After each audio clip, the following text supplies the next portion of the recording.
Alors, eh bien, nous voici réunis autour du symposium sur la déficience visuelle, autour des outils et des approches pour soutenir les personnes avec une déficience visuelle dans leur développement émotionnel et professionnel, avec mes collègues. Donc, le symposium, il va s'articuler autour de deux parties. Une première sur le développement socio-émotionnel et l'insertion professionnelle des jeunes avec une déficience visuelle. Je vais commencer pour ma part avec une première communication sur l'évaluation des compétences émotionnelles des enfants avec une déficience visuelle à travers des tâches multisensorielles. Ensuite, je vais donner la parole à Alessio Barra qui va nous parler de la validation du contenu du curriculum déficience visuelle, apprentissage socio-émotionnel au moyen d'une étude Delphi. Ensuite, donc une deuxième partie qui s'articulera un petit peu plus autour des outils, la création d'outils, et plus précisément la co-conception et l'adaptation d'outils pour soutenir les émotions et l'accès à l'art, avec une communication de Daniel Valente sur le développement des compétences émotionnelles des enfants avec une déficience visuelle autour d'activités multisensorielles. Et pour finir, pour clôturer ce symposium autour de l'adaptation d'œuvres d'art du musée des Beaux-Arts à Lausanne pour les personnes avec une déficience visuelle de Aurélia Isler. Alors, du coup, pour commencer, donc, je vais vous parler de l'évaluation des compétences émotionnelles et plus précisément à travers des indices qui sont multisensoriels. Donc, j'ai fait mon doctorat autour de cette question-là et je vais vous présenter, du coup, tous les résultats qui sont issus de cette thèse. Alors, premièrement, simplement un petit diapositive. Quand je parle des compétences émotionnelles, je pense à la capacité à identifier, exprimer, comprendre, utiliser et réguler ses propres émotions, mais aussi celles des autres. Il y a différentes définitions dans la littérature, mais je m'appuie en l'occurrence sur celle-ci. Les compétences émotionnelles ont un rôle qui est essentiel tout au long de la vie. Elles jouent un rôle significatif dès l'enfance, mais aussi jusqu'à l'âge adulte, à travers divers domaines, dont la réussite scolaire, les relations sociales, la santé psychologique et, pour finir, à l'âge adulte, la réussite professionnelle. Donc, en fait, ça a un tel impact sur le quotidien d'un individu que depuis les années 2000, il y a vraiment un intérêt croissant autour de l'enseignement des compétences socio-émotionnelles et le développement de programmes qui soutiennent ces compétences-là. Par contre, quand on regarde en fait au niveau des outils qui ont été créés, soit pour évaluer les compétences émotionnelles, soit au contraire pour les développer, on se rend compte que en fait, la plupart des outils sont basés sur le visuel. Donc là, je vous ai donné quelques exemples, mais du coup, c'est vraiment effectivement une problématique pour les enfants qui présentent une déficience visuelle parce qu'il y a vraiment très peu d'outils adaptés pour eux. Donc, qu'est-ce qu'on sait aujourd'hui finalement dans la littérature au niveau du rôle de la vision dans le développement des compétences émotionnelles? Quelles sont les études qui ont été conduites? Les premières études ont été conduites, que je vais vous présenter autour de l'expression des émotions. Donc, en l'occurrence, les expressions faciales. Il y a une méta-analyse qui a réuni plein d'études différentes et qui a tiré les principales conclusions des différents articles. Et en fait, les résultats soulignent que les enfants avec une déficience visuelle, ils ont tendance à produire des expressions faciales spontanées, donc dans la vie de tous les jours, de la même façon que les enfants voyants. Par contre, il y aurait une différence au niveau de quand on demande à l'enfant déficient visuel de produire telle ou telle expression. Par exemple, comment tu produirais de la joie sur ton visage, comment tu produirais de la peur. Là, il pourrait y avoir des difficultés pour les enfants avec une déficience visuelle. En fait, sans trop rentrer dans les détails, ils auraient des difficultés pour exercer un certain contrôle facial, donc moduler l'intensité par exemple. Certaines expressions faciales seraient un petit peu plus difficiles à produire que d'autres sur demande. Et puis, il y aurait des expressions qui sont finalement moins marquées et moins claires que les enfants voyants, et du coup un petit peu plus difficiles à discerner lorsqu'on place des juges en face et qu'on leur demande de définir quelles émotions les enfants ont produit. Au niveau de la reconnaissance des émotions, il y a des études qui ont montré que les enfants avec une déficience visuelle, ils présenteraient des difficultés pour identifier le son, enfin les informations émotionnelles dans les sons, donc que ce soit dans les prosodies ou dans les vocaux émotionnels. Il y a aussi une autre étude qu'on a développée et qu'on a publiée récemment qui montre que dans leur capacité à identifier dans des dessins tactiles des expressions faciales, les enfants aveugles ils présenteraient un petit peu plus de difficultés pour certaines émotions que les enfants voyants.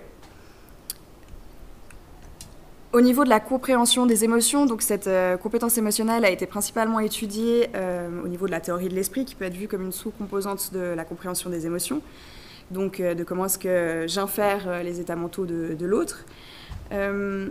Toutes les études montrent qu'il y a un retard dans le développement de la théorie de l'esprit pour les enfants avec une déficience visuelle. Par contre, en fonction des études, l'importance du retard, il varie.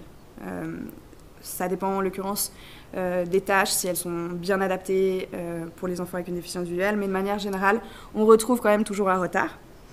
Il y a d'autres études qui ont étudié la compréhension des émotions avec des tâches, par exemple des vignettes, des scénarios qu'on présente à l'enfant, et on lui demande d'identifier quelle émotion le personnage ressent, par exemple. Là, par contre, il n'y aurait pas de différence entre les enfants avec une déficience visuelle et les enfants voyants. Et pour finir, au niveau de la régulation des émotions, donc on a vu au début avec l'expression des émotions, donc les enfants ils ont tendance à présenter des difficultés pour contrôler et dissimuler leurs expressions faciales, qui peut être vue comme une composante de la régulation des émotions. Et on a fait une étude on a distribué un questionnaire aux parents d'enfants aveugles, malvoyants et voyants, et les parents ont relevé que les enfants avec une déficience visuelle, ils avaient vraiment des difficultés au niveau de cette capacité à réguler les émotions en comparaison aux voyants. Pour finir, je vous présente, parce que là on était vraiment dans la littérature scientifique, on a été regardé aussi sur le terrain, en fait, au niveau des professionnels qui travaillent directement avec les enfants. On voulait vraiment savoir si eux aussi, finalement, ils relevaient ces difficultés émotionnelles. Évidemment, notre hypothèse était que c'était le cas. Et c'est ce qu'on a vu dans les résultats. Donc la plupart des professionnels relèvent vraiment des difficultés émotionnelles chez ces enfants. Et principalement, en fait, au niveau du manque de repères, pour identifier les émotions chez l'autre, quand on passe pas par le visage, donc au-delà du visage, puisque finalement, le visage est toujours un véhicule qui est privilégié par les voyants. Et en dehors de ça, en fait, les enfants avec une déficience visuelle, ils ont vraiment un manque de repères. Donc les professionnels ont vraiment mis un accent là-dessus, en disant, voilà, au niveau de l'expression et de l'identification, au-delà du visage, les enfants avec une déficience visuelle ont des difficultés. Vous avez vu avant, je vous ai présenté dans la littérature scientifique les différentes études. J'ai très peu parlé des indices corporels et très peu du son. C'est pas parce que j'ai omis de présenter certaines études, c'est qu'il y a vraiment un manque dans la littérature, en fait. Donc finalement, en fait, on a vraiment cherché à développer un projet pour combler le manque qu'il y a dans la littérature scientifique et aussi pour répondre aux professionnels du terrain. Et on s'est dit, mais en fait, finalement, est-ce qu'on partirait pas sur le développement de tâches d'évaluation qui, justement, se concentrent vraiment au niveau du son et du corps, chez les enfants avec une déficience visuelle, et plus précisément la capacité à exprimer et à identifier les émotions. Donc, ce qu'on a fait, donc on a développé, en fait, des tâches. Donc, il y en a 3 qu'on a créées nous-mêmes.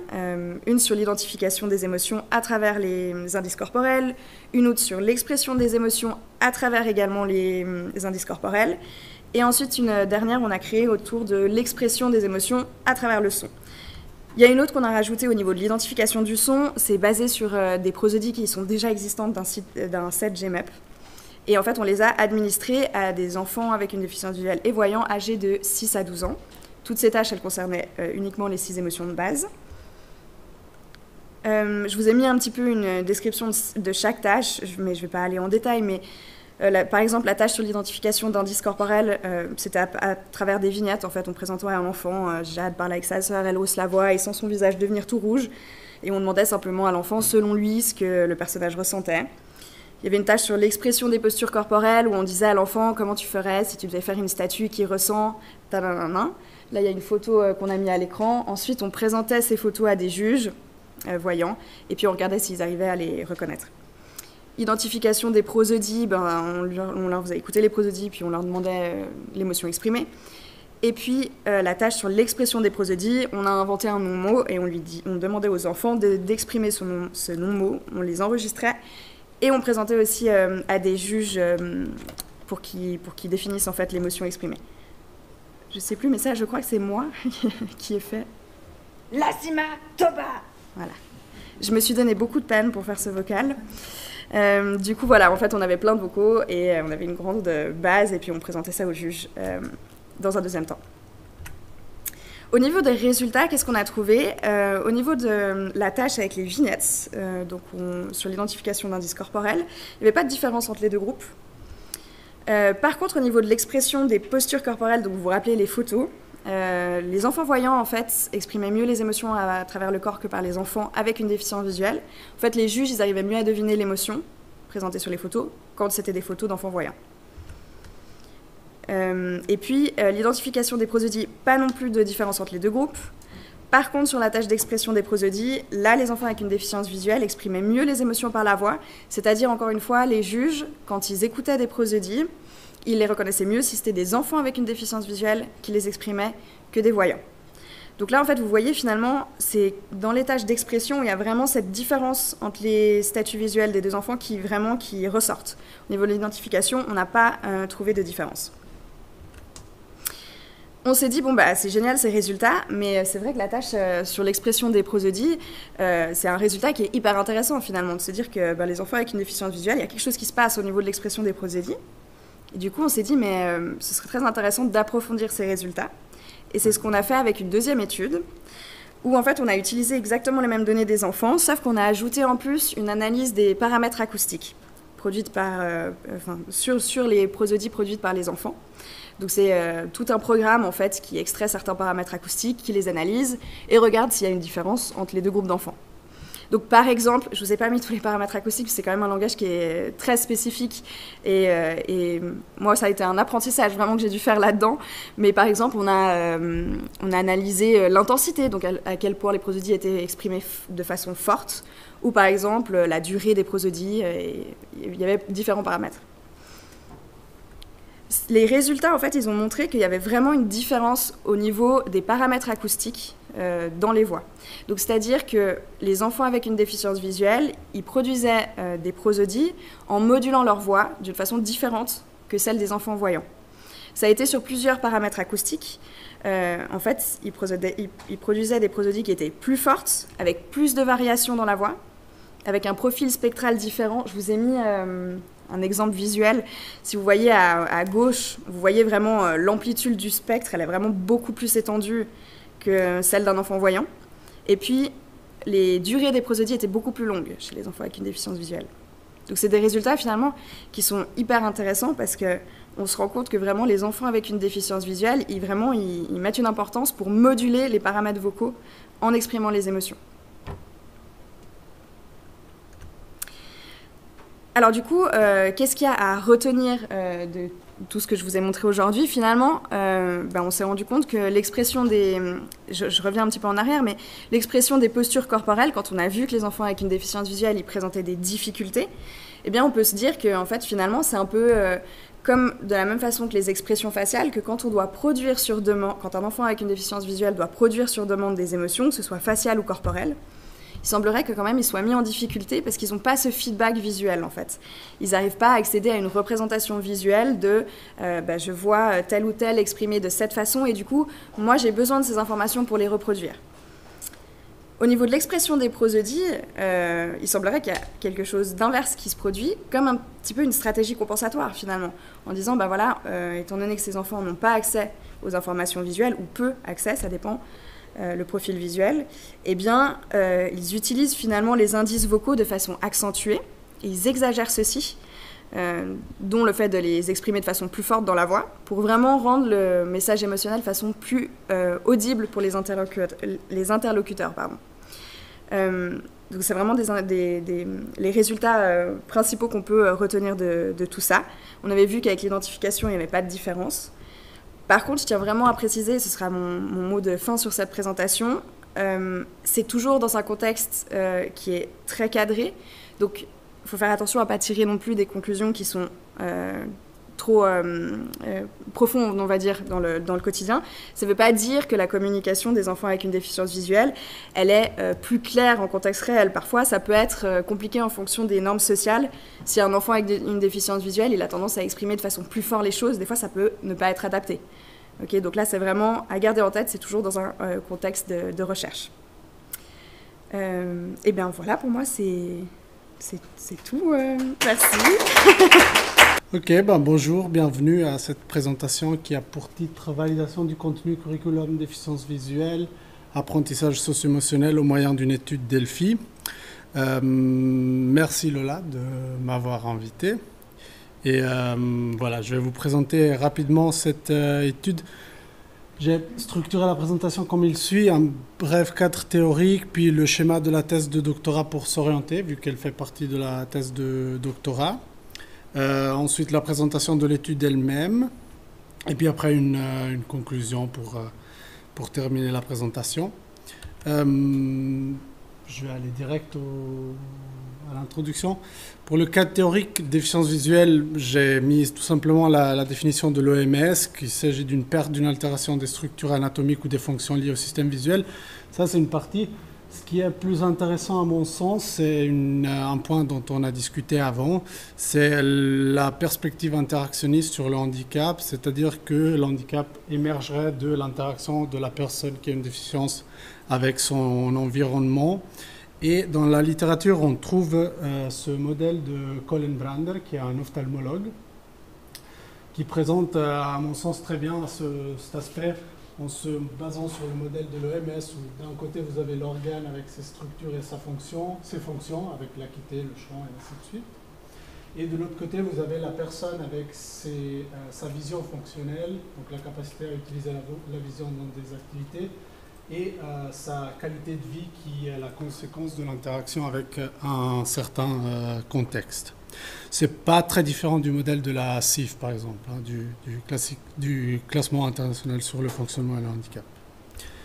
Pour les compétences socio-émotionnelles, dans la littérature, on les définit, enfin, dans une approche socio-cognitive, on les définit comme le traitement de l'information socio-cognitive. Par exemple, là, je vous vois que vous avez tous très chaud. Et par conséquent, suite à ce traitement, la capacité à adapter ses propres comportements dans différents environnements. Donc ça, c'est la définition que j'ai utilisée dans le cadre de ma thèse. En pédagogie, en éducation, on parle maintenant de social emotional learning, donc de apprentissage socio-émotionnel, qui est une approche, en tout cas un essai de définition des compétences socio-émotionnelles par 5 domaines. Donc la capacité à avoir conscience de soi, de ses propres émotions, la capacité à avoir maîtrise de soi, de ses propres émotions, capacité à avoir une certaine conscience sociale, donc de l'environnement, pour avoir cette capacité à se relationner avec l'environnement, et puis ensuite de savoir prendre des décisions responsables dans ces différents contextes. Si on croise, j'ai fait une très très brève synthèse de la littérature. Si on croise ces deux concepts, ce qu'on observe, c'est des difficultés à tous les âges, de la petite enfance à l'âge adulte, de la population avec déficience visuelle, dans les compétences socio-émotionnelles. Mais il n'y a pas que des difficultés, il y a des stratégies compensatoires qui sont développées, comme ça a été dit avant, donc la capacité à passer par des canaux auditifs, mais ça pourrait être aussi proprioceptive, olfactive et ainsi de suite. Et la capacité aussi à développer des comportements adaptatifs. Il y a par exemple cette référence de Van Heijden, c'est des chercheuses hollandaises, qui parlent de le fait de relire différemment le comportement de l'enfant avec déficience visuelle, ou par exemple le fait d'être silencieux dans un environnement, il ne s'agirait pas d'être inactif, mais plutôt d'être prêt à recevoir des stimuli. Donc elle propose de revoir, de relire ces comportements comme des comportements plutôt adaptatifs que différents d'une certaine norme. Et il y a cette référence de Peterson qui souligne le fait que ces difficultés sont susceptibles de diminuer avec le développement, bien qu'on pourrait débattre de ça. En éducation, si on observe les curriculums spécifiques, par exemple aux États-Unis, où vous avez l'Expanded Core Curriculum, ou bien au Royaume-Uni, où il y a le curriculum Framework for Children and Young People with Vision Impairment. Ce que ces curriculums proposent pour les élèves avec déficience visuelle, c'est de passer par une évaluation des compétences socio-émotionnelles et un enseignement explicite, ça c'est le point important, de ces compétences, qui est non seulement conseillé, mais aussi efficace, comme on a repéré dans une revue de littérature avec des collègues. une revue systématique, c'est donc cette référence-là. On voit que on a recensé 32 études d'intervention et puis une trentaine montrent une efficacité de ces interventions. Puis ensuite, on s'est posé la question de, en Suisse, qu'est-ce qui se passe? Et dans une étude exploratoire, j'ai pu interviewer des enseignants spécialisés pour la plupart. Et ce qui émerge de cette étude exploratoire, c'est un besoin d'outils d'évaluation et d'enseignement de ces compétences. Donc on a déjà 2 points. Revue systématique qui montre que enseigner, c'est efficace. Et étude exploratoire qui montre qu'il y a un besoin d'outils d'évaluation et d'enseignement. C'est donc après ça les 2 points de départ de la thèse de doctorat. Ce dont je vais vous parler aujourd'hui, c'est un essai de réponse à ces besoins où on a développé et validé le contenu d'un curriculum pour enseigner ces compétences socio-émotionnelles. Donc c'est l'étude Delphi. Et bonne nouvelle, cette étude elle a été soumise à British Journal of Visual Impairment.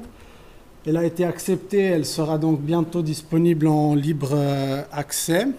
Et pour la présenter rapidement, les objectifs étaient 2.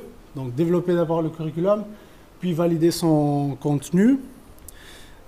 Pour le développement, je me suis d'abord inspiré d'un programme de Social Emotional Learning qui existait déjà.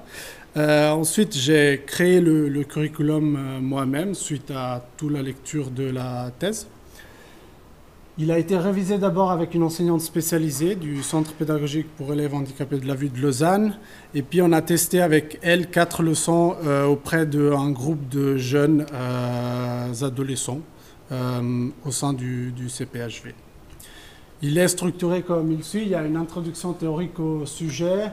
Il y a une partie d'évaluation avec des outils qui sont proposés. Il s'agit plutôt de questionnaires. Il n'y a pas d'autres outils que ça, même si d'autres outils existent, hein, bien entendu. Et puis l'intervention, c'est 10 leçons d'apprentissage des compétences socio-émotionnelles pour élèves de 6 à 12 ans. Peut-être un mot sur les leçons. Les leçons, elles sont structurées en 5 phases. Il y a une phase où le but, c'est de dire quel est l'objectif.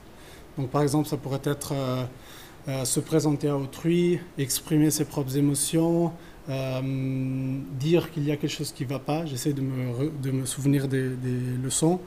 Il y aura une partie où on essaye de mettre en pratique cette compétence. Ensuite, une partie où on apprend la stratégie pour la mettre en compétence. Une partie où on met réellement en pratique cette compétence. Et puis une dernière partie où on fait une discussion, ce qu'on appelle une discussion métacognitive sur la leçon d'apprentissage. Il y a différentes stratégies qui sont proposées.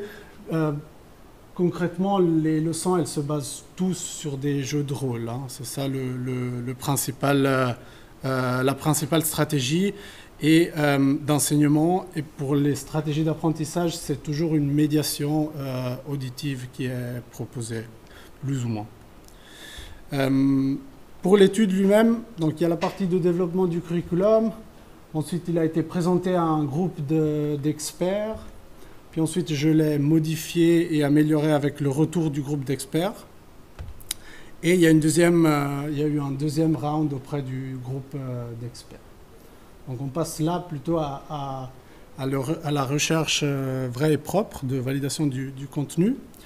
On a contacté d'abord 40 personnes pour construire ce groupe d'experts.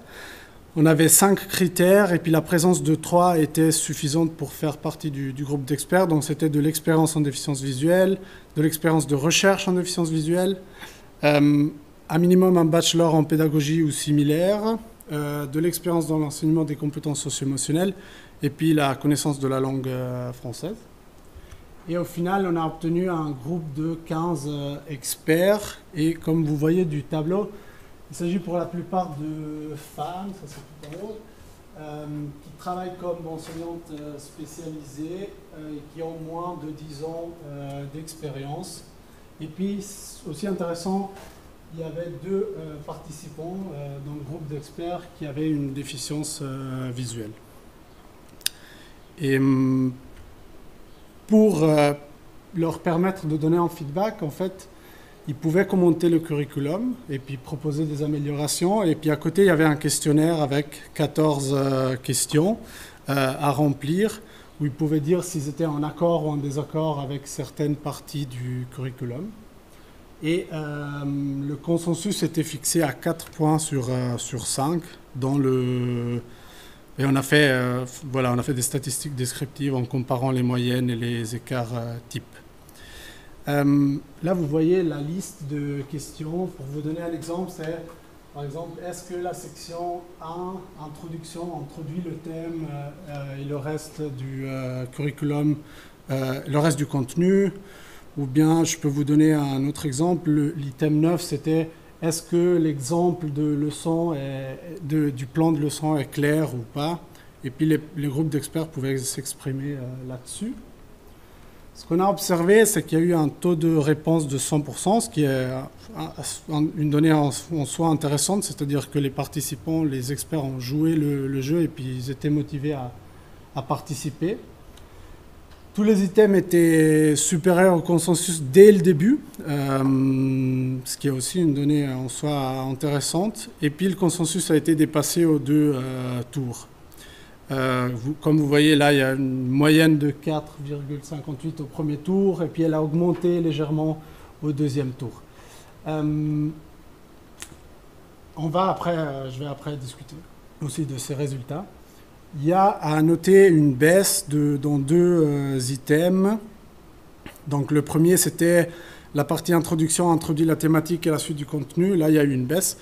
Et puis dans l'item 6, les stratégies proposées pour enseigner les compétences socio-émotionnelles sont-elles pertinentes? Là aussi, il y a une baisse.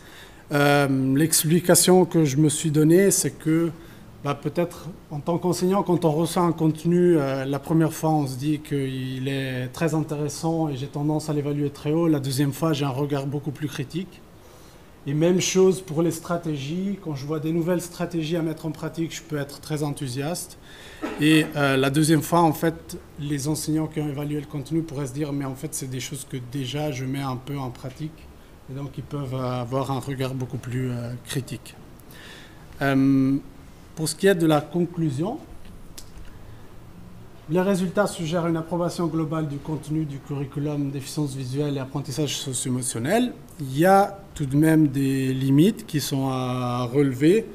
Par exemple, le fait qu'il y a une absence de questions ouvertes dans notre design, ça pourrait limiter les feedbacks critiques, dans le sens qu'ils avaient le droit de commenter le curriculum, mais voilà, avec des questions ouvertes, ce serait été peut-être autre chose.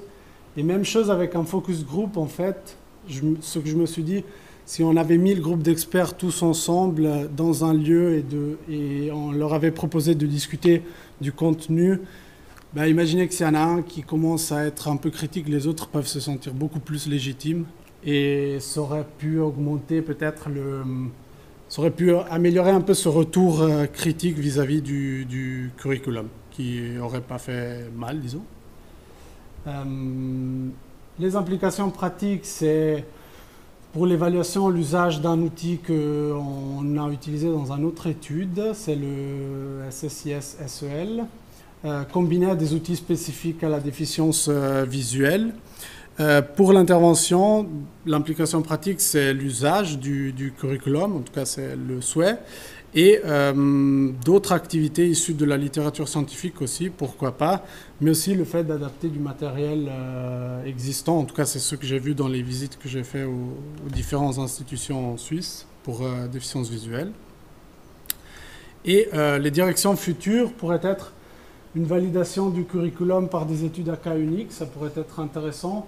Il y a d'autres méthodologies aussi, par exemple celle proposée par Heidegger et Flair, c'est des observations vidéo, moins structurées qu'un protocole à cas unique, mais que je trouve plus intéressante parce qu'elle cherche à voir les évolutions au lieu de faire des photos en fait.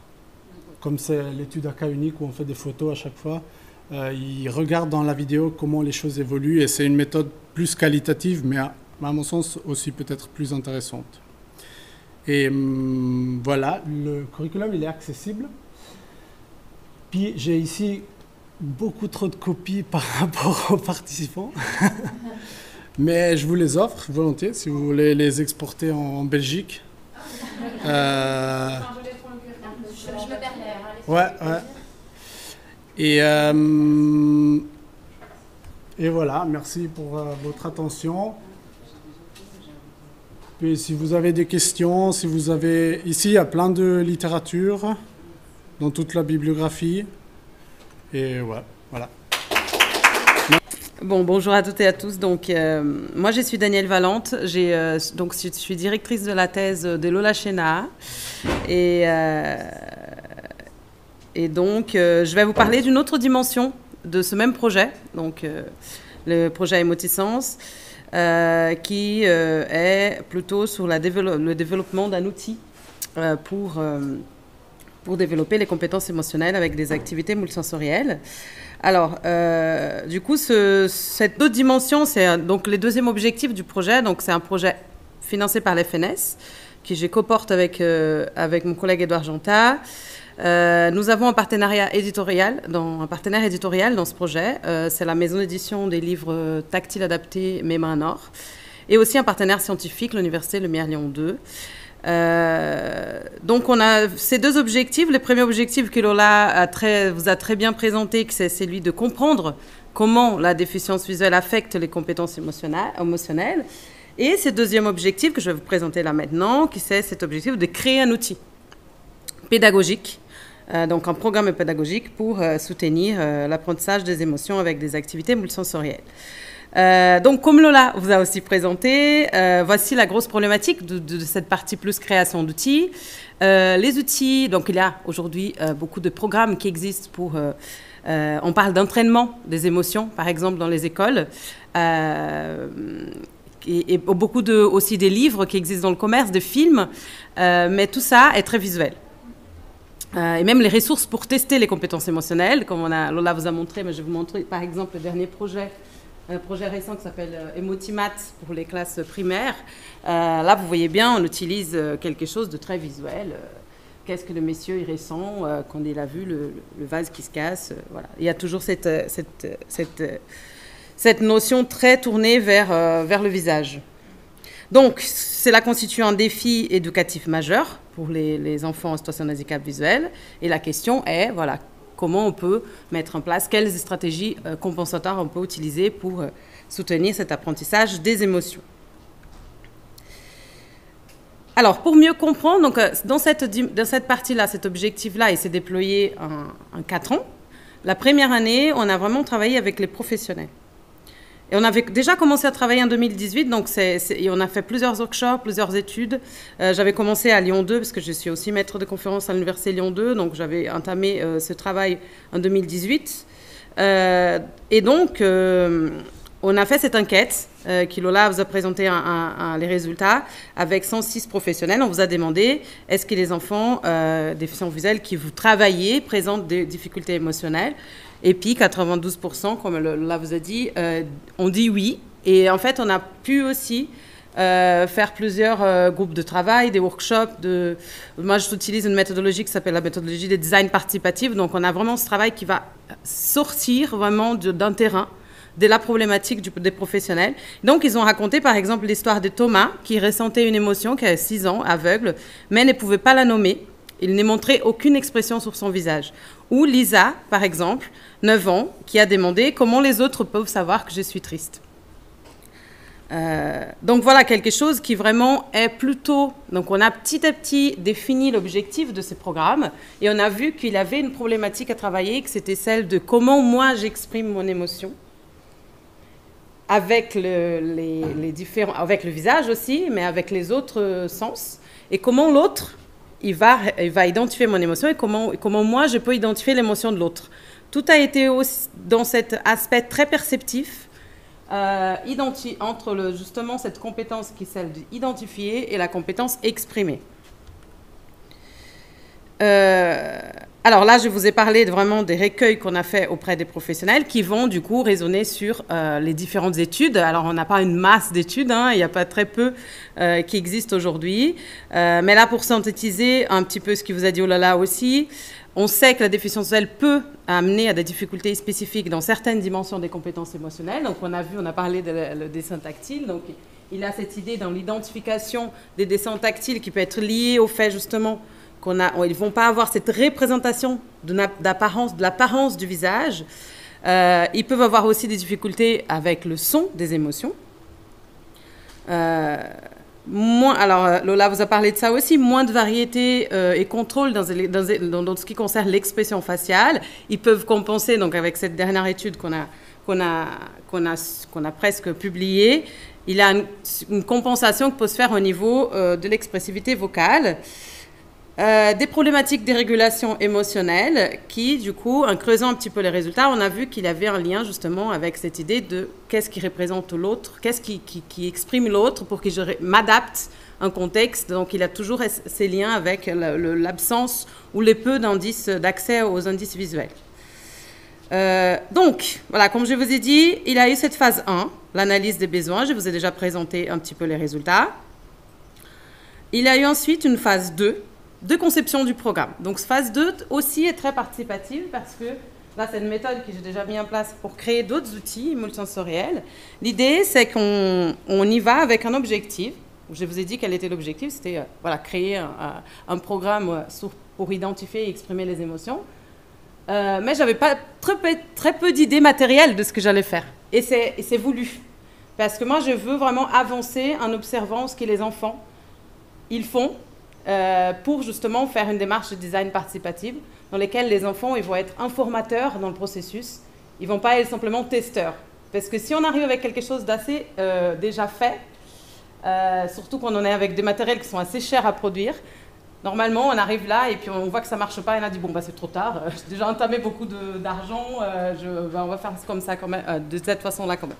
Donc voilà, il y a cet objectif d'avancer avec eux. Donc j'ai fait donc dans ces processus-là 5 séances pédagogiques avec des ressources tactiles et des ressources sonores. Je vais vous présenter quelques-uns ici. Et on a fait une série d'évaluations de ces premiers programmes. Même si c'était un programme pilote, on a voulu déjà évaluer s'il y avait un effet sur les compétences émotionnelles des enfants avec les tâches qu'Ilola vous a présentées tout à l'heure. Ça, je vais vous dire après. On a aussi fait des entretiens avec les enfants et on a fait des questionnaires avec les professionnels. Donc, ce qu'on a eu déjà dans cette première phase, c'est qu'on a noté vraiment une très forte acceptabilité des professionnels du programme, la nécessité d'ajuster certains outils, comme les masques et les figurines. Je vais vous présenter la version presque finale tout à l'heure. Et une petite amélioration des compétences d'identification et d'expression, ce qui est très promoteur pour un programme qui était encore en phase 2. Il était conçu au fur et à mesure qu'on voyait les enfants, donc ce n'était pas du tout quelque chose qui était encore abouti. La phase 2 de la conception du programme, donc la phase 3 du projet, c'était le test de cette deuxième version, qui a toujours 5 séquences pédagogiques. On a testé avec... non, là, ça ne va pas, mon slide. On va tester avec 5 groupes d'enfants. Donc, on n'a pas testé que 6 enfants. On a testé 20 enfants au total. Et on a travaillé avec plusieurs structures. Donc, en fait, on envoyait la mallette. On envoyait les séquences. Et il y avait toutes les ressources en ligne. J'ai formé les professionnels à faire les séances. Plusieurs sont passés à distance. Certaines, j'ai pu observer moi-même toute l'implémentation. Voici quelques exemples d'activités qu'on a travaillé. Alors déjà, on a voulu remplacer cette histoire du visage par des textures. Donc chaque émotion a une texture. Mais on ne voulait pas imposer la texture. Il y a encore des choses participatives qu'on rajoute ici à gauche à droite dans tout ce qu'on fait. Donc là, l'idée, c'est donc une première séance où on travaille comment je peux lier mon émotion primaire à une texture. Et l'idée, c'est une séance qui est très intéressante, qui là, elle est au début maintenant de la séquence, mais quand on a testé, elle était presque à la fin.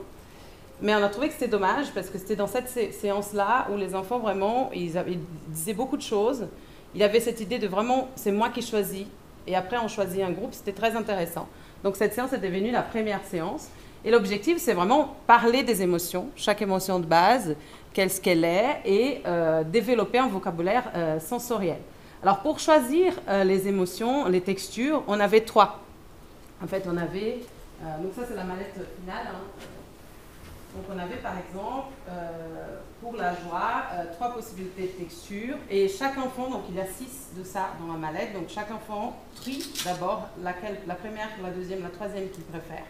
Et ensuite, on va mettre toutes les petites planches une après l'autre pour voir la texture qui gagne.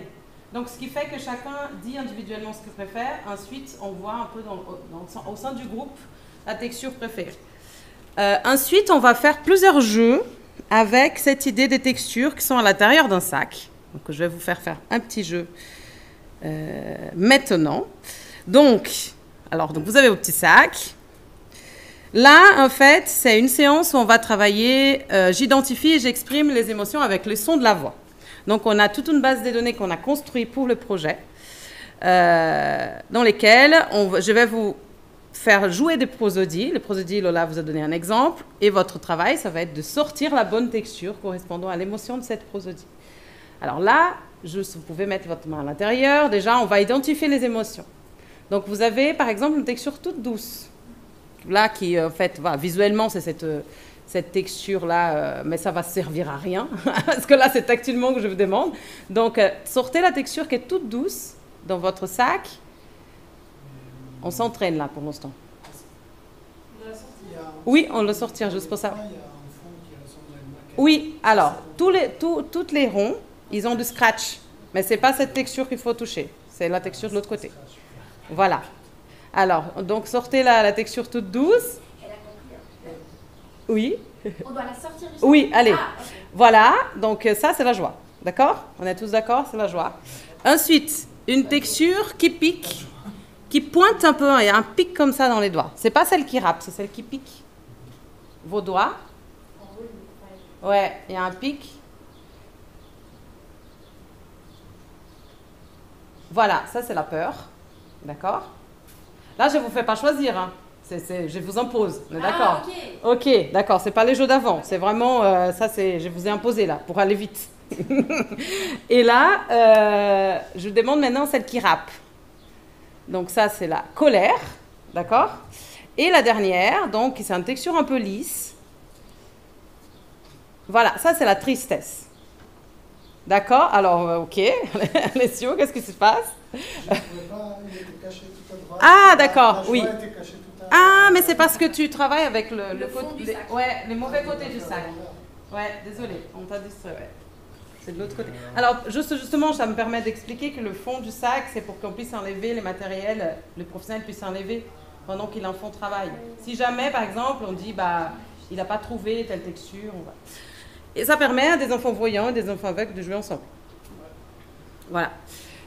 Donc là, c'est bon, on remet tout dedans et je vais vous jouer des sons et vous devez sortir la texture qui correspond à la texture, l'émotion qui correspond à ce son. Ah oui? En plus, Yasmina parle fort. Ouais. Tac, on y va.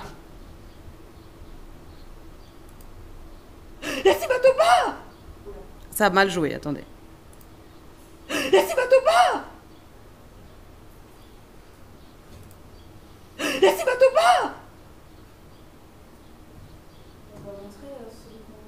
Alors là, pour l'instant, vous pouvez sortir juste les poignets comme ça pour ne pas influencer les autres. D'accord?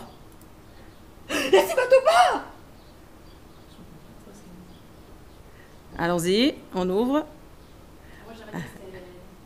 Peur, peur, peur. Peur, voilà, qu'il y ait quand même une bonne majorité, c'est bien.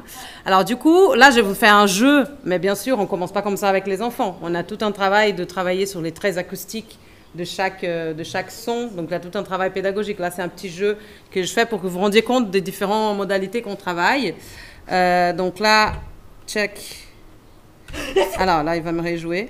On travaille aussi avec les masques. Il y a une séance autour des expressions faciales. C'est une séance qui n'est pas facile, qui demande un certain temps. On enlève les mains? Oui, vous pouvez enlever les mains. Donc on travaille les différents traits expressifs. Là, c'est déjà un deuxième matériel qu'on a produit. Les premiers c'est pas très bien marché, parce que on est d'accord que c'est quelque chose d'assez difficile. On a exagéré beaucoup les éléments, les différents traits. Donc là, on a par exemple la joie avec la bouche qui va sourire et qui va former ses joues. Donc on essaye de travailler vraiment sur ce que je ressens là, pour que ça soit simplement un outil médiateur, pour qu'on puisse voir sentir notre propre visage, comment ressort l'émotion. Après, on va voir par exemple les rides aussi. Les enfants on parle beaucoup, mais là qui vont se former ici quand on fait la joue. Et puis on va travailler par exemple là. Et après on va lier aussi au son. Par exemple la surprise, on va dire là c'est Motoba. Donc on va avoir cette bouche qui est un peu... là on travaille pas mal avec ça parce que la surprise peut se confondre beaucoup avec la peur par exemple. Là la peur on va avoir là c'est Motoba. Puis quelque chose qui va tirer vers les oreilles. Voilà. Donc on travaille toujours cette idée du toucher et du son ensemble. Et en fait, à la fin, il joue donc à un jeu. C'est en fait une mise en contexte, une mobilisation de toutes ces compétences qu'ils ont appris au fil des différentes séquences. Ils vont jouer à un jeu collaboratif. Donc là, par exemple, je vous ai fait sortir une texture et les jeux consistent à ça. En fait, par exemple, je peux vous jouer des sons et vous devez sortir comme vous avez fait.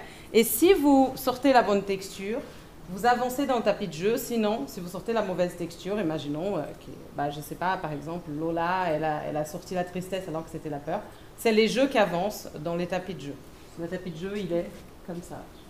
Avec voilà. Donc ça, c'est vraiment à la fin, une fois qu'ils ont déjà travaillé ces différentes compétences. Comment j'exprime, comment j'identifie les exprime avec le son, comment j'exprime avec le visage, comment j'exprime avec mon propre corps. On a aussi tout par exemple, je me rends compte qu'il m'a manqué vraiment de vous montrer les différentes séquences dans la séquence. Il y a une sur identifier les indices multisensoriels, c'est-à-dire ce que je ressens dans mon corps quand j'exprime une émotion. Donc pour ça, on a fait un conte avec une conteuse aveugle qui a créé ce conte, qui est enregistré, que les enfants écoutent du coup. Comment on a testé ce programme ? Avec les tâches, du coup, donc ça fait partie de la thèse d'Elola, avec les 4 tâches qu'elle vous a présentées. Donc on a fait ces 4 tâches avant et après les 5 séances pédagogiques. On a aussi fait des questionnaires avec les professionnels, des entretiens avec les enfants. Donc il y a eu 19 enfants qui ont participé du projet, 7 aveugles et 13 malvoyants et 11 professionnels qui sont justement ces personnes qui ont implémenté les projets à différentes structures. Exemple de tâche, c'est cette tâche pareil que Lola vous a montré. On leur demande de faire une statue d'émotion avant et après le programme. Alors, malheureusement, il manque vraiment les éléments essentiels là pour que je vous montre l'exemple, mais après le programme, par exemple, elle avait la bouche, les lèvres, avant elle avait les lèvres jointes, après le programme, elle a la bouche ouverte plus vers le bas, les yeux écarquillés, voilà. Donc on va voir quelles sont justement les différences qui vont apparaître. Premier résultat, donc ça c'est la phase 2 du programme, que je vous présente les résultats. Il a été présenté dans le mémoire de master d'une étudiante en psychologie là récemment. Donc on est en train de travailler le données pour faire un article bientôt. On va observer une amélioration significative dans la reconnaissance des émotions. Dans les vignettes verbales, la moyenne donc, a augmenté de façon significative des taux des enfants et aussi dans l'identification des émotions dans les voix. Pas d'amélioration significative dans les tâches d'expression. Alors, on a plusieurs hypothèses. On se dit que peut-être il manque les programmes, ils doivent se mettre en place un peu plus de temps, parce que là, on a fait que 5 séquences une fois par mois, parce que c'était aussi beaucoup de contraintes de regroupement de ces enfants. Mais peut-être que si on fait plus de séances, ils auraient pu passer ce côté compréhension à la production. Parce que tout d'abord, on comprend et ensuite, on va produire ça avec notre propre corps. Donc ça, c'est une hypothèse qu'on fait. Donc pour l'instant, on a imaginé faire une corrélation pour voir justement si ceux qui ont amélioré un peu en identification ont amélioré un petit peu en expression, essayer de corréler les résultats. Tous les professionnels ont trouvé les programmes utiles et très bien adaptés. aux enfants avec une déficience visuelle. Et on a aussi fait un questionnaire, un entretien de rappel avec les enfants. Et 70% des enfants se souvenaient de la majorité des activités, en particulier les activités avec le toucher. Les étapes finales. Alors, il faut quand même dire que d'ici une semaine, Lola Chena, ici présente, soutient sa thèse de doctorat portant sur l'évaluation du programme. Un dernier article, comme je vous ai dit, un cours avec les résultats de la version 2. Aujourd'hui, donc, on a 7 mallettes. Certaines sont dispersées, certaines sont chez toi, à Lausanne. Je ne sais pas. Il y en a 2 chez toi. Moi, je ne m'occupe pas des enfants. Donc, Ah oui. je ne peux pas te dire. Il y en a 2 chez toi, avec Okay. Sophie Zuffray. Ok. Et voilà, parce que là, en fait, maintenant, on est en train de tester une formation. Parce qu'on a vu que c'est une mallette qui ne suffit pas en soi-même. C'est-à-dire, la mallette est un outil qui donne des idées aux professionnels pour faire plein d'autres activités. Donc, voilà, on ne voulait pas la vendre comme ça. On voulait vraiment que ce soit un programme de formation pour que les professionnels, ils soient outillés pour travailler les émotions avec les enfants. Donc, on est en train de faire tout un volet d'expérimentation guidée avec la mallette, avec les professionnels. Donc, la mallette, elle part dans la structure. On fait un suivi de ce qui se passe. On travaille autour de comment ils peuvent, du coup, explorer ça dans d'autres domaines. Voilà. Alors, du coup, 2 articles apparaîtront prochainement dans la revue interdisciplinaire sur les handicaps visuels sur les émotions. Un qui teste le programme pilote. Il y a aussi un Padlet qui réunit tout ce qu'on a fait autour de ce programme-là. Une leçon dédiée aux émotions dans notre MOOC, donc je vous ai dit, les MOOC handicap visuel comprendre et agir pour l'inclusion, à l'Université de Genève. Et voilà pour les références principales. Merci beaucoup.